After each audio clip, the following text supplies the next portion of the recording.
5 ខែ 12 ឆ្នាំ 2025 ខ្ញុំចូលមកក្រុងប៉ោយប៉ែតវិញហើយបងប្អូនបន្ទាប់ពីបានភេសតាំងពីថ្ងៃទី22យប់ថ្ងៃទី25នេះស្ពីបការស្ងប់ស្ងាត់ធម្មតាទេបងប្អូនហើយតែខ្ញុំបានថតវីដេអូខាងក្រៅទេខ្ញុំក៏លើកយកវីដេអូប្រភពមកពីអាជ្ញាធរក្រុងប៉ោយប៉ែតអាដាមបានកែមថនគាត់បានថតវីដេអូទស្សនវិជ្ជានៅផ្សារដើមទ្រីជ័យ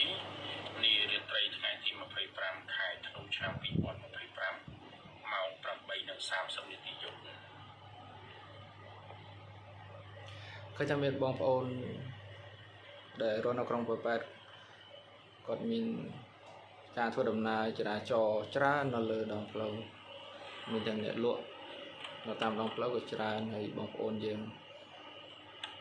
ក៏ច្រើន